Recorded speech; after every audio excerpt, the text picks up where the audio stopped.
In the end of the last video where I introduced my VR5 turbo project, I said I was going to collect a load more stuff, and here it is. So, a VR5 engine, another one. That's the bottom end.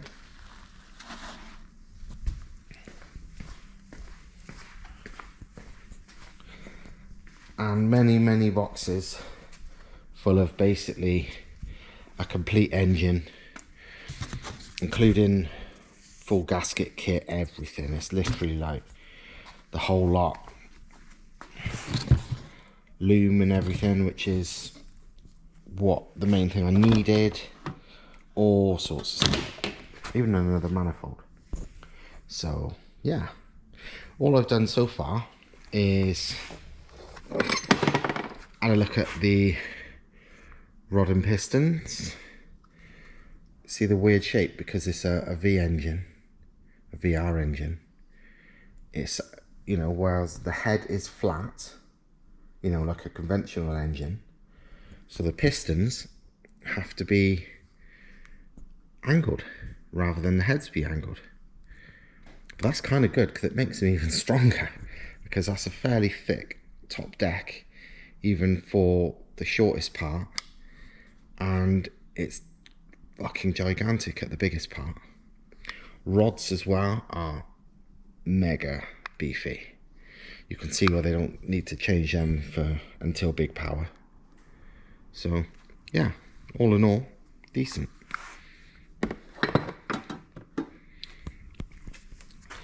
The main issue is standard compression ratio on these 20 valves are like 10.8 to 1.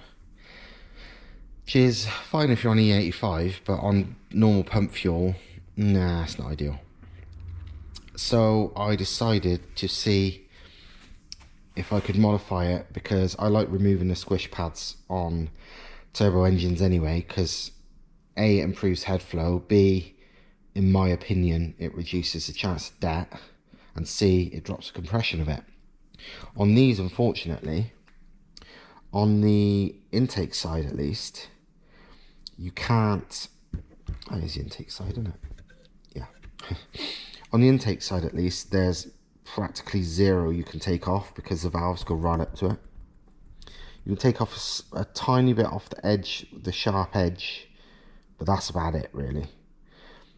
The exhaust side though, you can certainly remove, which I've done on this one. Deshreds the valves slightly and removes that completely. I did that there, and I did a tiny bit there because they've got a weird flat section rather than round there, but hardly anything.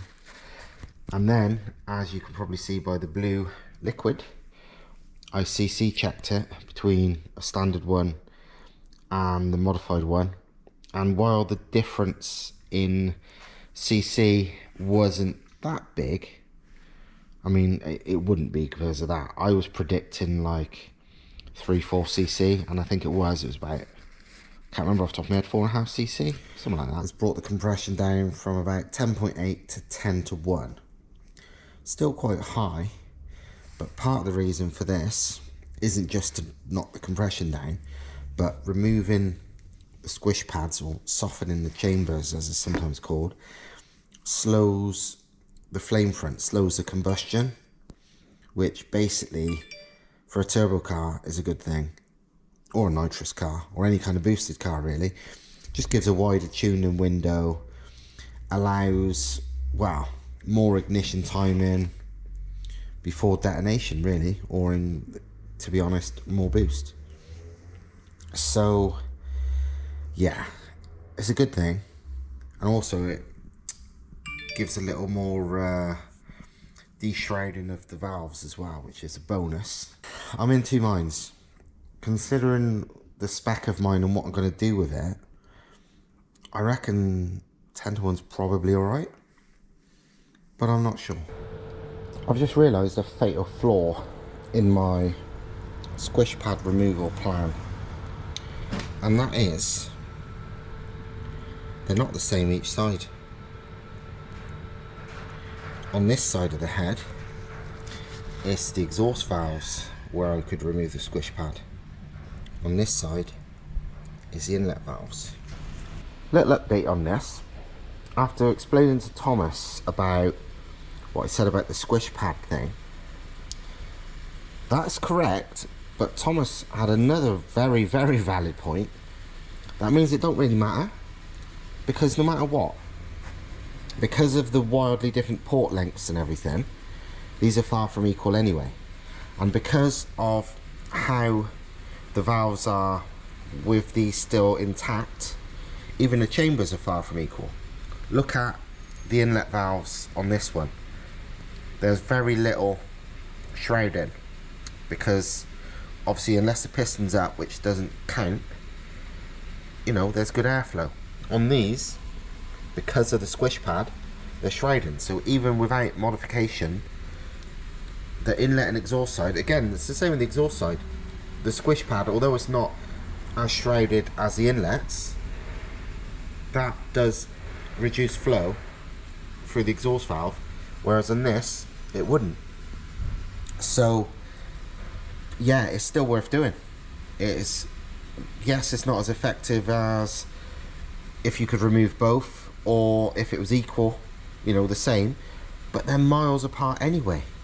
You know, look at the exhaust, you know, the inlet port length difference and all that, for example. On this, the inlet port goes from here to here. On the, you know, the other side, they go there. It's literally double the length. So you've got double the length, and it's the same with the exhaust ports, double the length. So it's irrelevant.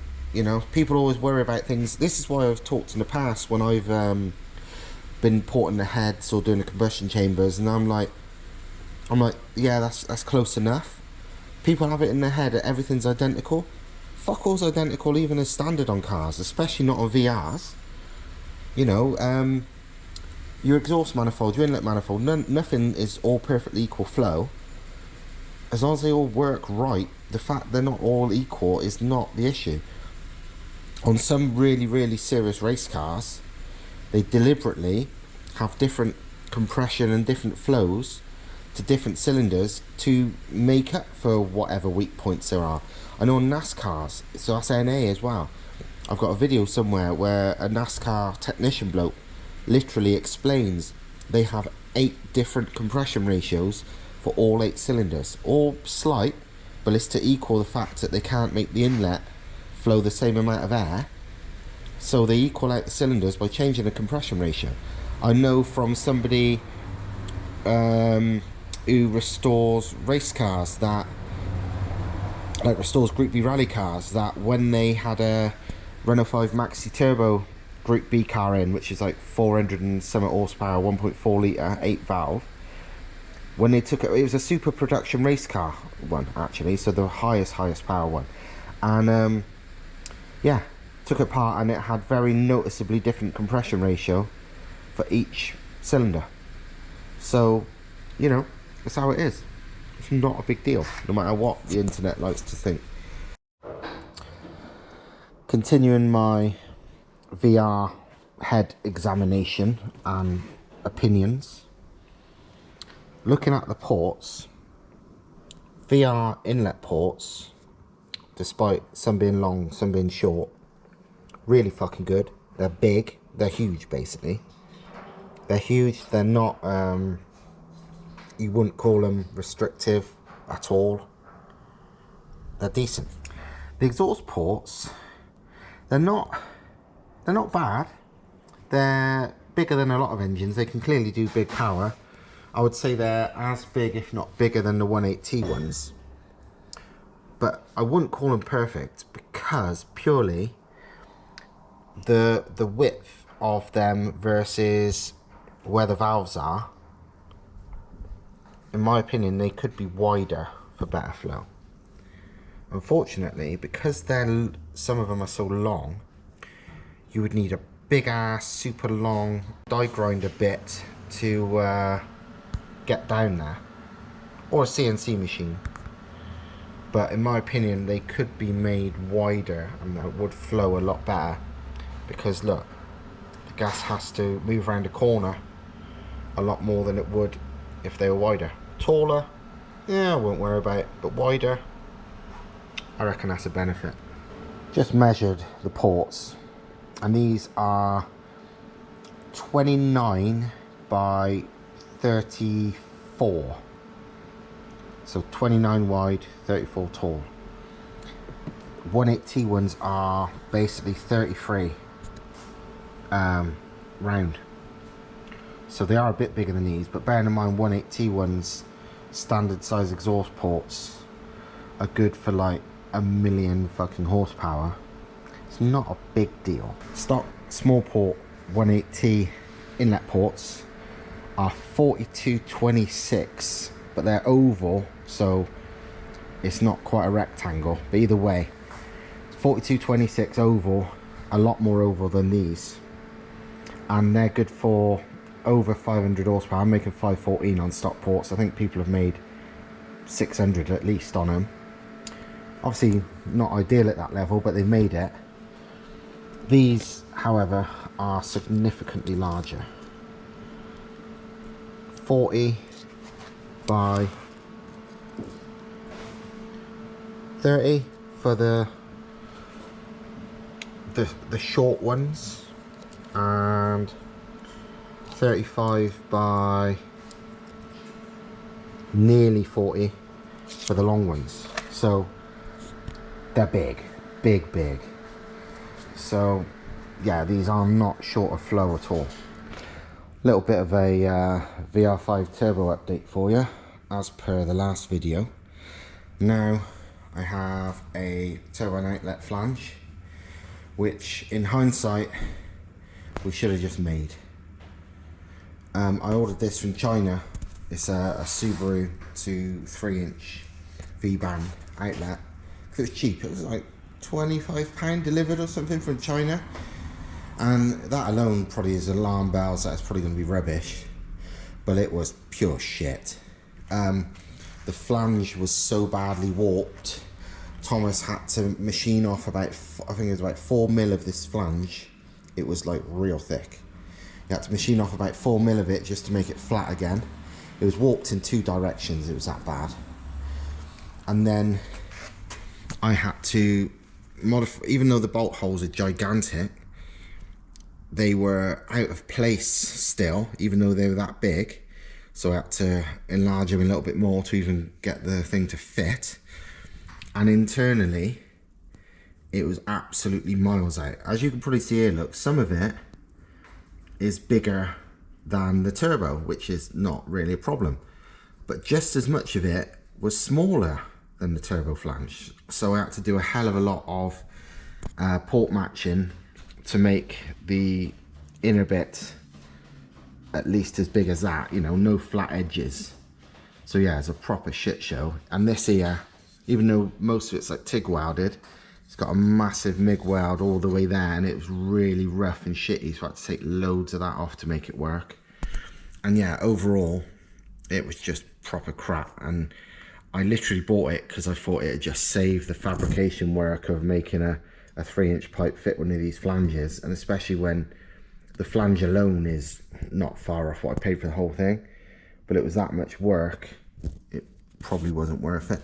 But now it's on and it's great, but the amount of work to make it great was ridiculous. So yeah, that's the only progress on this right now, just because currently we are just mental busy and the place is an absolute fucking war zone because we got way too much going on. But progress is still being made. One place where awesome progress has been made is my 180 MR2. As you can see, Thomas has fabricated some absolutely badass alloy boost pipes and intake pipe for me. Honestly, in this video I hope to show you it running, because, well, it is practically there. Unfortunately, we are so mental busy that I've just had no time. Thomas has made these boost pipes, which was one of the, well, the only big job left really. The only thing I had left to do is change the fuel rail and regulator and stuff to the better one that I've got. and finish plumbing it in. I just haven't had any time. So while this isn't running for this video, it does look absolutely awesome. So we've got from the turbo all the way nicely, it's pie cuts but nice and smooth. Same as back to the throttle, and obviously the turbo intake pipe, 4" all the way for the turbo intake pipe, 3" for the rest of it. Minimum amount of joins, maximum amount of absolutely awesome. I love this thing. And it just, you know, we might be developing the VR5 and VR6 stuff as well, but the 1.8T is still the best overall setup for these cars. It's just brilliant. Everything fits so nice. So much room, even with all this.